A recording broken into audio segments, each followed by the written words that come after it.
Dubai lang.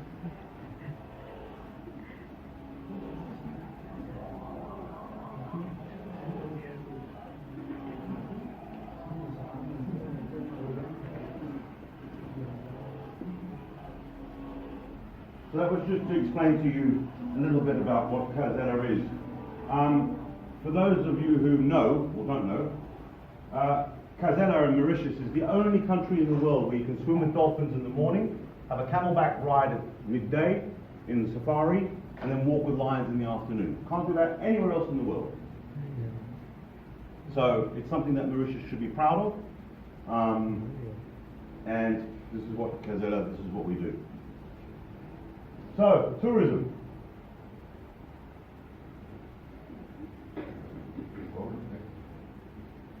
So, what is tourism? Sustainable tourism. You asked a question earlier on about, so what is it? What does it mean? It's trying to make a positive impact on our society, environment, economy. Tourism is a big word. When it's a big word, it actually means that it involves so many people, so many industries behind it. While you're sitting there drinking your pina colada in a nice hotel, or going to a zoo or a theme park, think about all the people that are working there, paying their taxes, the other jobs, the restaurants, the hotels, laundry, electricity, telephone people, everything. All of that's linked to that one specific zone. So it's not just about the small detail, the bigger picture. So, and you know, when we go on holiday and stuff, it's all nice and beaches and stuff, but who's it sustainable for? Remember I told you, this is all about you. So when we talk about sustainable tourism, who are we talking about? Sustainable for who? Or whom? Some rich guy in New York on the stock exchange, or in Paris, or in London? Who is it for? What about ecotourism? Isn't that something that we should be, responsible tourism? Isn't that something that we should be looking at it? Talk about carbon footprint. You know, people say, oh, what carbon footprint means, you know. DiCaprio, you know, a very famous Hollywood actor, DiCaprio, he loves his carbon footprint. He's probably going to be in Cannes. Where's Cannes? In France. Oh, how does he get to Cannes from Los Angeles? Hitchhike? Don't think so. He goes on an aeroplane. Airplanes destroy the ozone. So, we talk about carbon footprints. What does that mean? Every time you get on a plane, you are doing something to the atmosphere. Not me that says it, scientists say it. Okay? So, you want tourists. We need tourism. As I told you before, it's not just the park or the theme park or the zoo. It's everything around it. Everybody and people's lives. So, but to do that, for example, here's a picture of the Maasai in Kenya. Okay? You've got to build roads. You can't get to somewhere if you don't have roads. You've got to have electricity. Do you know what the number one wish of tourists in the world is when they go on holiday?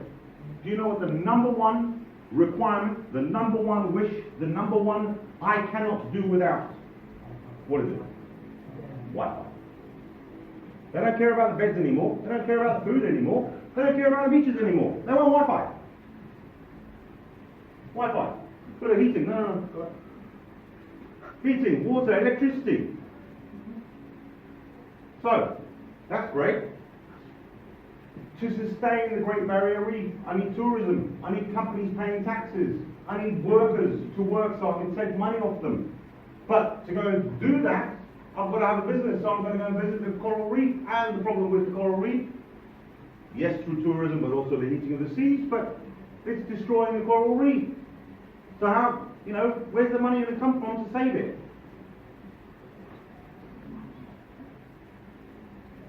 This is going to shock you. Next. Go on. Do you know where this picture was? Maldives, yes, who said that? Right. Maldives. Go back a couple of images, please. Keep going, keep going. Keep going. Keep going. That one. That's what we think of Maldives. Beautiful. 5-star restaurants, 5-star hotels, beautiful. White sand. But all that rubbish, all of that day. You know what? These hotels get delivered, these resorts, that you pay thousands of dollars per night. They bring them in at night, 2 o'clock in the morning, they unpack, and then they pack all of the rubbish back onto the boat, and the boat goes to a floating island. A floating island that is literally man-made of rubbish. That is your reality.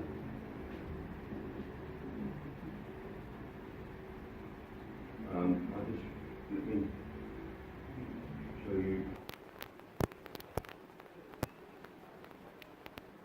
Okay, you can't hear it, but you get the idea. Okay? If they can't burn it fast enough.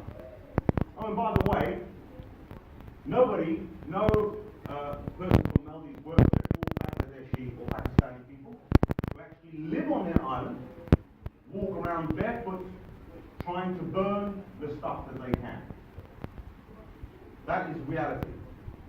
That's your 5-star luxury hotel. And for those that are Mauritian and who live here, please understand there is no such thing as recycled stuff. The stuff, and I'll tell you an anecdote, another anecdote. It all gets taken to a dump near Maybourne.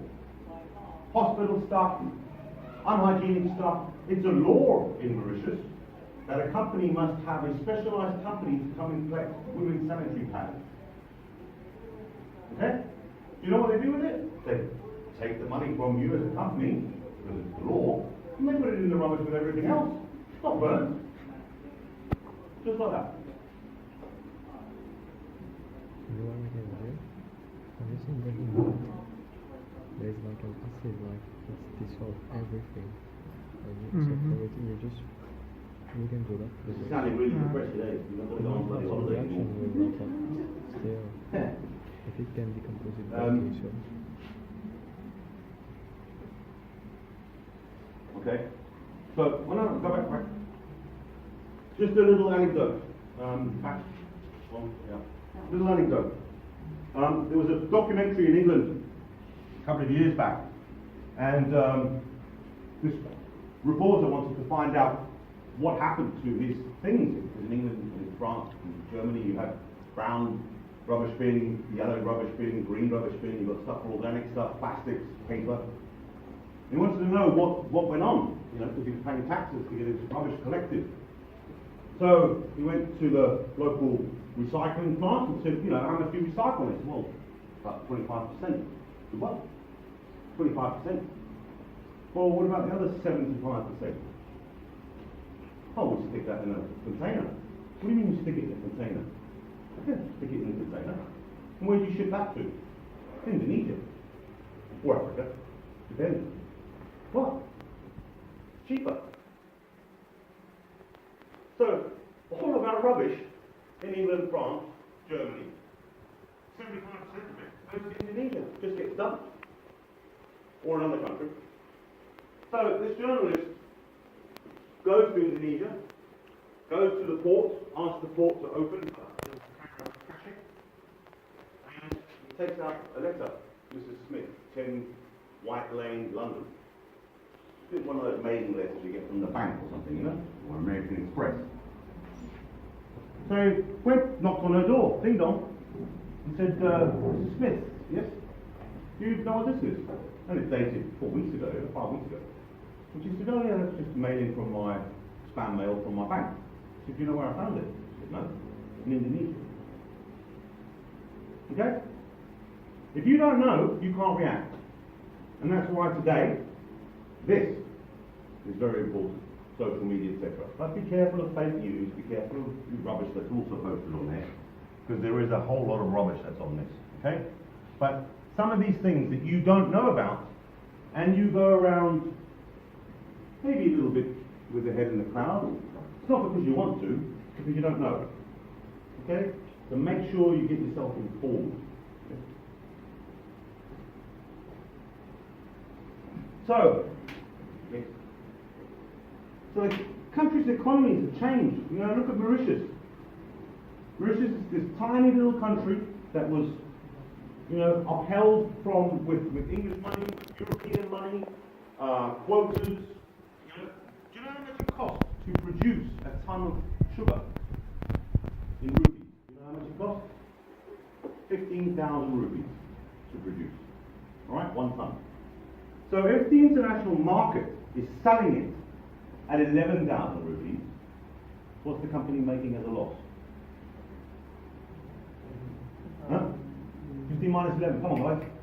University. More. 4,000 rupees, okay? So how was this being dealt with? Well, this was being dealt with by getting subvention, subsidy from European markets, okay? Now that subsidy has gone away, gone. And everyone's going, oh, what do we do? One of the plans of Medine, that you guys are on the land, is through education and through tourism. But a lot of other countries have gone through this. They haven't got any raw materials, they haven't got any industry, they haven't got any production, so they needed to reinvent themselves. GDP, you know what a GDP is, yes? Okay, gross domestic product. Well, Malta, Croatia, Thailand, Jamaica, Iceland. That is what tourism represents for their GDPs. Something goes wrong in there, that seriously affects everyone. In Thailand, there were problems of flooding, there was problems of violence, there was problems of some bombings, bit of a problem. Croatia had to bounce back from the civil war in the 90s. Malta has always been pretty cool. Jamaica obviously suffering very much from also the sugar cane industry. And Iceland, well, it's just cold, so it's not in there.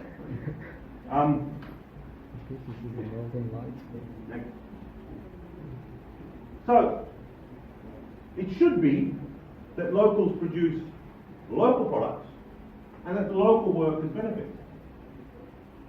Most of the dodos sold in Mauritius are made in China. Brilliant. Great.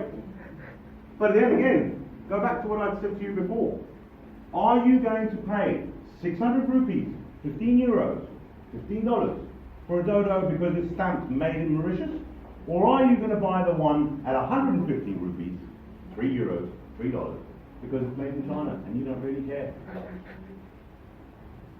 It's up to you to decide, not me.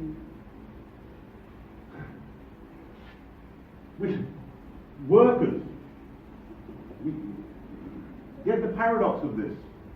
Okay, Mauritius had a very, very, very strong textile industry, made t-shirts, still does, made Hugo Boss. Everyone knows Hugo Boss? Giorgio Armani. Where do you think that's made? Made here, Mauritius. Okay? Hermes in France. Louis Vuitton. Here in Mauritius. Okay? Who's making it? Bangladeshis. At 6,500 rupees a month. 18 people in the room. That's the luxury you are paying. 200 euros for a t-shirt, 200 euros for a shirt, on the Champs-Élysées in Paris, something made in Mauritius. Talk about business being dirty. Yes, it is. So, you've got to know about that. So, what do we do about it? This is in Kenya. I can't remember what that slide was next. Oh yeah. So what are we all looking for? Trying to put a positive spin on things. Okay? People want to live experiences. That's why Casela, okay, obviously I'm more concerned here than maybe somewhere else.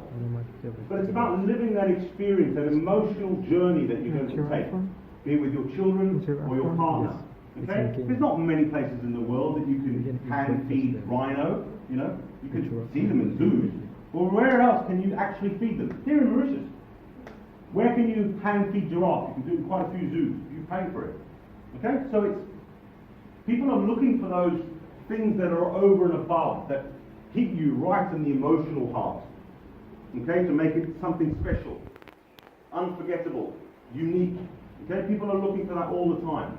If you just want a normal zoo or a normal resort, you can do that any day. But it comes with a price. So, are you willing to pay that price? You can't have the cake and not eat it. It's a difficult choice for you to make.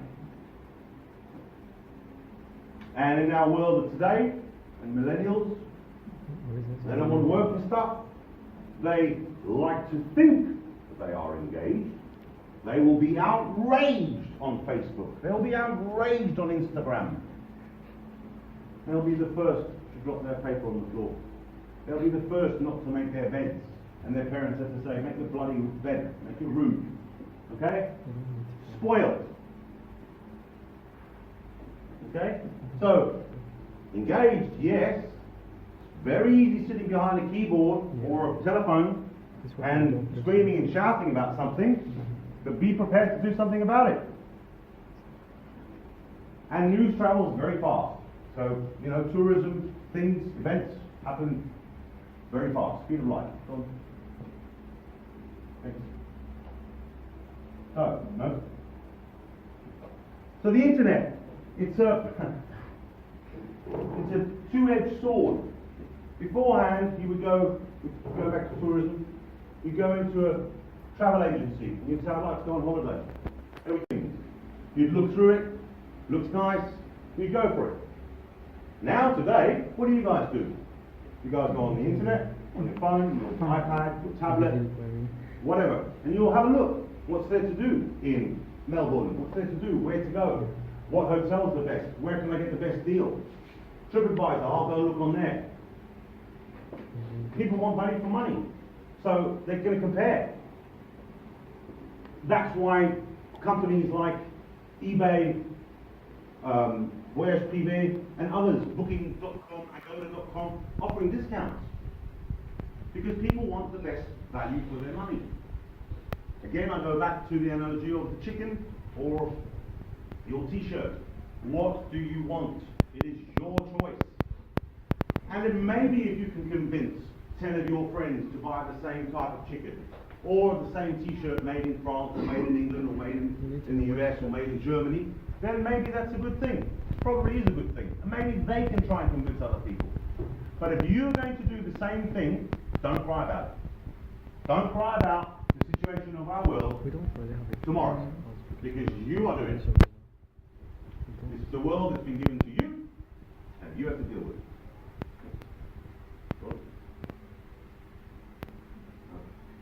So the internet really has changed everything, and fake news and all sorts of stuff. Not good. Next. Another thing, this is a picture of in Thailand. I spent 3 years in Thailand, running an aquarium over there and a museum. And there's a thing called 0 baht. Baht is the money over there, like rupee here. And the same thing happened with the Japanese in Australia. The Russians, very intelligent, will charter an aeroplane. So my name is Yurgai. Okay, I'll charter an aeroplane. I'll fill up the aeroplane with my customers who will pay me all inclusive, but at the same time, I'm going to buy a hotel down in Phuket, in Pattaya. I'm going to buy some restaurants, some bars, and everything else. And what happens is, the person comes in Moscow, comes to the desk, pays the money, $2,000 or whatever, for 1 week, all inclusive in Thailand.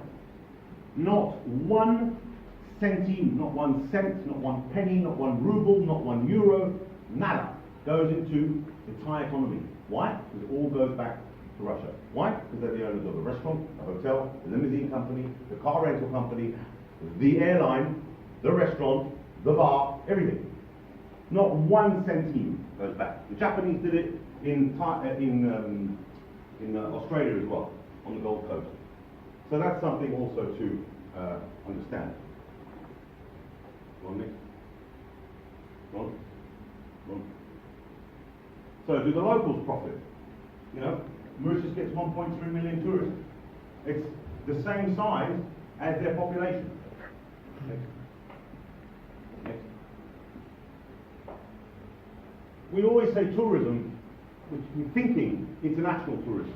You also have your domestic tourists. Okay? When you live in your country and you go outside of your zone, outside of your work, outside of your bar or your restaurant, you go away for the weekend, you are considered a domestic tourist. Okay?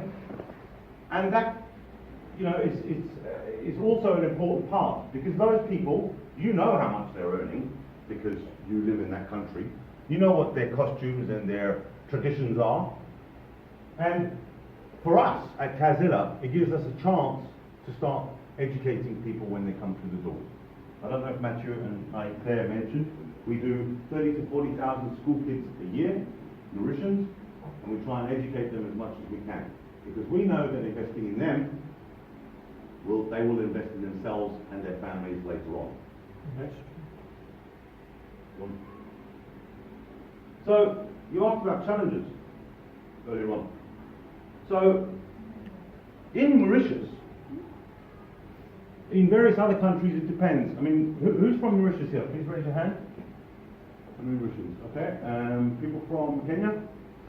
No? Nigeria? Mali? Ghana? Okay. Why I'm asking you this? Some countries already have all of this. Other countries don't. So while we're trying to protect tourists and locals, who is the health and safety over-inspector for rides, for zoos, for the space enclosures? You mentioned camels earlier on. Who makes that decision to say, maybe not, I don't think you should have a polar bear here because it's too hot? Okay? You could do it if you put aircon. But we don't have any authority to do that. There's no body, there's no commission, there's no laws. There's no laws. So who's looking after the fauna and flora? We have beautiful countryside in Mauritius. We've got waterfalls, we've got national parks. Who's looking after them? Nobody. Nobody. So, that's where you actually become a responsible tourist while you're in your own country. You make sure that it's clean, you make sure that it's safe, and you become part of making things better. Cool. And as I said to you earlier on, out of everything I've just talked about, doesn't matter. People don't really care. I'm not saying you don't. But at the end of the day, people don't really care. They want cheap and they want more. For those that know a little bit of France, I lived in France for 20 years, and obviously Mauritius being half French. France is known for what? Give me one word. One word. France is known for? Wine. There's the alcoholic talking. Huh? Apple tart, no. Huh? Desserts, yes, nearly there. Nearly there. Food. Gastronomy. Okay? France is well known for that. Okay? Best chefs in the world. Do you know where the most profitable McDonald's is? In France, on the Champs-Élysées. Second one is in Disneyland Village in Paris. What is the second biggest market of all of the McDonald's in the whole world? The first market is America, yes. What's the second? France has 1,200 outlets of McDonald's.